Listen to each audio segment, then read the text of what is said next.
నమస్తే, నేను Yogita. Welcome to సత్యాగ్రహి. Andhra Pradesh రాజకీయాల్లో ఇప్పుడు ఒకటే చర్చ.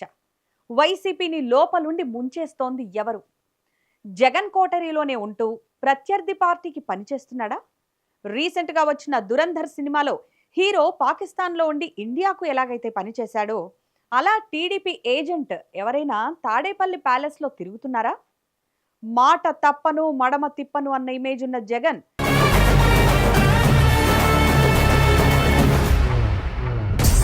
రాజధాని విషయంలో ఎందుకు పదే పదే సెల్ఫ్ గోల్స్ వేసుకుంటున్నారు? అసలు ఈ మావిగన్ ఐడియా ఎవరిది? మచిలీపట్నంలో నుంచి విజయవాడలో నుంచి విఐ, గుంటూరులో నుంచి గన్ను, మావిగన్ అని చెప్పి పార్టీ క్యాడర్ సైతం షాక్ అయ్యేలా జగన్తో ఈ వింత ప్రకటనలు చేయిస్తున్న ఆ అదృశ్య హస్తం ఎవరిది? ఈరోజు దీని గురించే మనం చర్చిద్దాం. నిజానికి వైఎస్ జగన్మోహన్ రెడ్డి అంటే ఒక మొండి పట్టుదల గల నాయకుడు.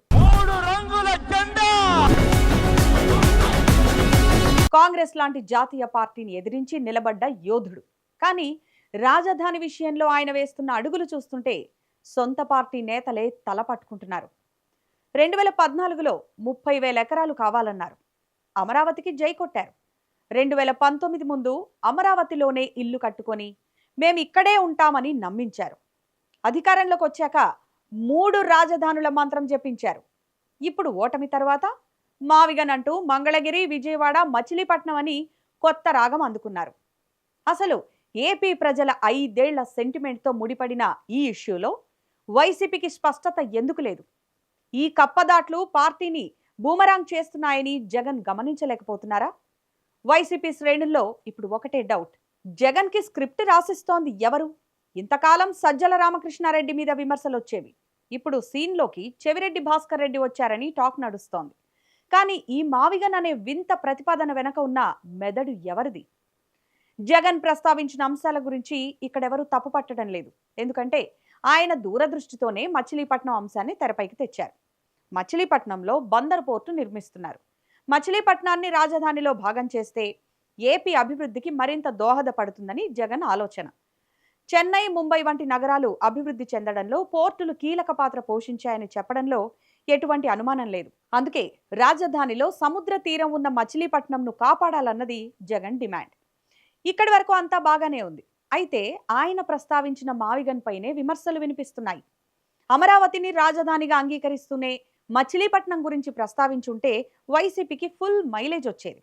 కానీ రాజధాని అమరావతికి తాము ఇప్పటికీ వ్యతిరేకమే అన్నట్టుగా వైసీపీ వ్యవహరిస్తోంది. ఇక్కడే వైసీపీ తీవ్ర వ్యతిరేకత మూటగట్టుకుంది. రాజకీయాల్లో ప్రత్యర్థులు ఓడించడం సహజం, కానీ వైసీపీ తనను తాను ఓడించుకుంటోంది. ఈ డ్రాఫ్ట్ జగన్ చేతికి ఇచ్చేది ఎవరు? సోషల్ మీడియాలో ట్రోల్స్ అవుతాయని తెలిసి కూడా ఈ అంశాన్ని ఎందుకు ప్రమోట్ చేస్తున్నారు?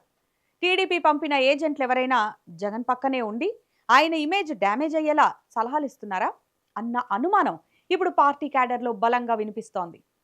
కూటమి ప్రభుత్వం అమరావతిని పరుగులు పెట్టిస్తోంది. దానికి చట్టబద్ధత వచ్చేసింది. ఇలాంటి టైంలో నిర్మాణాత్మకమైన విమర్శలు చేయాల్సింది పోయి లేని మావిగన్ గురించి మాట్లాడటం చంద్రబాబుకు ఆయాచితంగా పొలిటికల్ మైలేజ్ ఇస్తోంది. జగన్ ప్రతి ప్రకటనను టీడీపీ సోషల్ మీడియా వింగ్ ఒక రేంజ్లో ఆడుకుంటోంది. ఒక రకంగా చెప్పాలంటే జగన్ ఒక మాట మాట్లాడితే అది టీడీపీకి ఒక అస్త్రంగా మారుతోంది. తాడేపల్లి ప్యాలెస్ ఒకప్పుడు విశ్వసనీయతకు మారుపేరు. కానీ ఇప్పుడు నేను కోవర్టుని కాదు అంటే నేను కాదు అని ఒకరి మీద ఒకరు అనుమానపడే పరిస్థితి ఎందుకు వచ్చింది? జగన్ చుట్టూ ఉన్న ఆ కోటరీని ఆయన ప్రక్షాళన చేయకపోతే పార్టీ ఉనికికే ప్రమాదం అని విశ్లేషకులు హెచ్చరిస్తున్నారు. ఏదైనా తప్పు జరిగితే దాని నుంచి పాఠం నేర్చుకోవడం రాజకీయం. కానీ రాజధాని విషయంలో వైసీపీకి అది శాపంగా మారింది.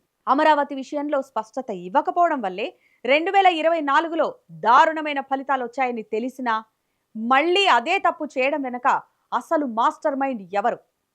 సుదీర్ఘ రాజకీయ అనుభవం ఉన్న జగన్ ఎవరి ట్రాప్లో పడ్డారు? ఆ స్క్రిప్ట్ రైటర్ ఎవరు? ఆ కోవర్ట్ ఎక్కడున్నారు? దీని మీద YCP high command serious searching operation మొదలుపెట్టిందట.